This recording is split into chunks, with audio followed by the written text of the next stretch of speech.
Lemons are coming on the field. The fans say, give us our beer snake back and we'll stop throwing lemons. Welcome to the best and worst of week 1 from the XFL.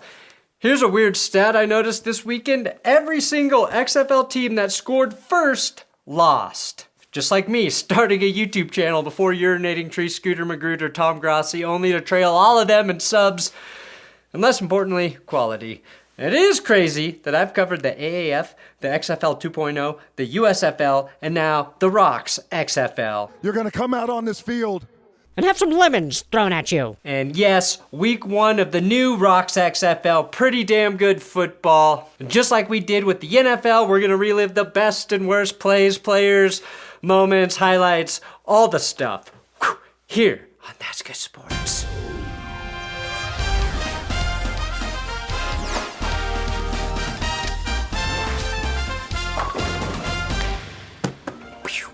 Please subscribe here. Whatever, don't. Today's episode is sponsored by manscaped.com/goodsports. Now, I've been using their new beard trimmer, which I got in the Hedger Pro kit for close to 2 months now, and I have yet to find a single flaw. Manscaped thought about everything with this design. I mean, just compare the way I looked last year around this time versus the way I look now. It's because I have the beard hedger with the easily adjustable zoom wheel to adjust which length I want to trim to on the fly. And because this bad boy is waterproof, I can trim my beard in the shower. The blade and cutting angle are perfect to hit those annoying flat-laying hairs for single-stroke trimming, and Manscaped calls this design the one-stroke wonder, which makes me wonder if they've been spying on me in the shower. Now, the Hedger Pro Kit also comes with beard shampoo, conditioner, and beard oil to give you everything you need for perfect beard maintenance and to nourish and grow a pristine face drape. Use my link below or go to manscaped.com/goodsports for 20% off and free shipping. Starting with the best kickoffs. Now, rather than eliminating the kickoff entirely, we've gotten a cool alternative where the coverage and blockers line up 5 yards away from each other and can only engage the other side when the returner catches the ball. Does it look weird? Yes. But it also seems safer and eliminates boring-ass touchbacks, allowing the kickoff return to once again become a crucial part of the game. And by crucial, I mean still really, really hard to return kicks for touchdowns. Best quarterback? Well, I guess I gotta give this to hi-ho Brandon Silvers. I don't like that he threw 2 picks, but from start to finish, he played the most complete game, starting with this bomb to Deontay Burnett for an easy 6. Just because you're a 6 doesn't mean you gotta be easy, okay? Now, Silvers, wearing number 12, throwing a 46-yard touchdown on a free play is the best Aaron Rodgers impression I've ever seen. If Silvers is not on the McAfee show in Rodgers' place this week, I'm gonna be pissed. The only thing better than that touchdown was Silvers' cerebral explanation of the play. Yeah, it was just a dummy call. It was no play at all. Wow. Going inside a quarterback's mind really just shows how complicated the game is. Now, Silvers finished the day with 272 passing yards, trailing only up ahead of DiNucci by 10 yards, but also had 2 touchdowns, and most importantly, the win. Deontay Burnett may have been the surprise receiver this weekend, 90 yards on 8 receptions, and that touchdown, which was a great outing for the ball catcher. Silvers was able to thrive with those picks because the best team is the Houston Roughnecks, who were easily the most complete team and had the most dominant defense on the day. They were the only team to run away with the game, crushing the Guardians 33-12, proving the Guardians can't guard shit. Head coach Wade Phillips, of course, coached the best Broncos defense I've ever seen, and it was led by Von Miller and DeMarcus Ware flying off the edges. And his Roughnecks, this unit, was following in those Broncos' footsteps with 7 sacks on the day and 3 picks. Trent Harris earns my first ever quarterback destroyer award with 4 sacks on the day. Trent only had 4 tackles all game. They just all happened to be tackles for losses of the QB. Conversely, the Dragons were the only team who failed to get a sack all weekend.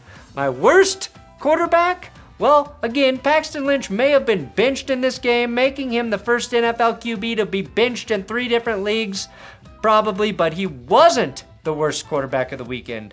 Hell, his teammate Quentin Dormady came in and threw 2 picks, which was more than Paxton's 1.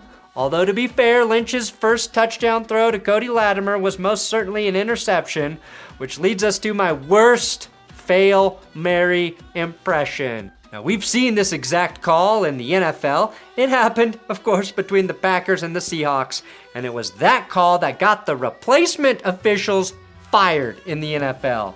Now, we were able to watch in real time the problem with the human error in sports, no matter what technology you have to help. Dean Blandino searched in real time for conclusive evidence that this was indeed a catch and interception. He ultimately says ruling on the field stands because he has no conclusive evidence of possession by the defender, only for the television replay to show the angle he was searching for about 20 seconds after he ruled. My worst quarterback ultimately goes to the most tenured QB in the league, Luis Perez. Perez was on pace to get the best QB award, completing 8 of his first 9 passes, and had the Vipers looking dominant with his 3 touchdowns through the air. He looked poised to be the next quarterback of the Las Vegas Raiders, after Josh McDaniels' advances are ultimately rejected by Aaron Rodgers and everyone after. But it was his interceptions that would become the story of the game. He threw not 1, but 2 pick sixes. Technically, Luis Perez threw 5 touchdowns this weekend, which is getting into that weird Jameis Winston stat territory. Worst? No drag swag. XFL receivers only need to have 1 foot in bounds for a catch to count, and we got to see how silly this looks on this 2-point conversion for the Vipers. Now, the Vipers may have lost, but a stud that emerged for them was receiver Jeff Badet. He's lucky he's a baller, because if he played poorly, I'd be calling him Jeff Bidet, obviously. Instead, it's opposing defenders wondering how to clean the stink off of themselves after Bidet gets done with them. Or Jeff Bidet because his routes are so clean. I don't know. Best defense, the Renegades, by default. The Renegades won their battle against the Vipers without scoring an offensive touchdown, much like my 2015 Broncos, okay? They were able to sack Luis Perez 2 times, and their first pick 6 was a very sexy big man touchdown. And my man, Devontae Bosby, had the game-winning pick 6. Bosby, a spring league vet, also played for the Broncos and was pretty good for Denver in a stretch there. Best former Broncos, Paxton Lynch, Cody Latimer, Fred Brown, Devontae Bosby, all scoring opening weekend XFL touchdowns. Is that a best or a worst reminder of my team's shortcomings? We'll see how long it takes before those guys have more touchdowns than they have combined bathrooms, won't we? Luis Perez did throw a clutch touchdown to keep this game alive and very interesting, but the Renegades sacked him on this points after attempt to end the game and complete the honor of the best defense. Worst accuracy? Well, that also goes to Luis Perez for firing a heat-seeking missile directly at the side judge's cranium in the final minute of the Arlington, Vegas game. This is precisely how not to get roughing the passer calls in the future, Luis. I thought refs were safe from CTE, but I guess not. Best? Only Mahomes? Going to Ben DiNucci, who scrambles and flips the ball into the end zone to Josh Gordon, who scores the first touchdown in Seattle Sea Dragons history. They were just the Seattle Dragons in 2020, so they have no stats. Worst cops? These nerds who decapitated the beer snake at the DC Defenders game. This led to the fans throwing lemons on the field for whatever reason. Perhaps the death of their beloved serpent left a sour taste in their mouth. When life gives you lemons, throw them at the Rock's football teams. Squeeze the lemon until the juice runs down my leg. One of those might be Led Zeppelin lyrics. Now, the beer snake was a great tradition that started in the second XFL in DC. I don't think we should allow these to take away our God-given rights as football fans. And that's to drink a shit ton of fucking beer and build a giant goddamn beer snake when we're trying to support a league that nobody thinks can last. This is blasphemy and disrespectful to football fans everywhere. This is the one thing you need to fix immediately, The Rock. Let the beer snake live. Let the beer snake live. Let the beer snake live. Wait, maybe The Rock just wants it to be a tequila snake so we can promote his tequila. My worst, what are you, DiNucci? Is going to Ben DiNucci. The Italian stallion started the game like the first two Godfathers and did indeed end it like the third. Hell, DiNucci probably had the best or luckiest throw of the week. He even used his legs to convert a three-point attempt, which was made a bit easier by the defenders lining up offsides. Everything was turning up a DiNucci, but like Luis Perez before him, Ben DiNucci tarnished a pretty solid game with a couple key turnovers. He throws a costly pick six to Michael Joseph, who was just sitting on the route.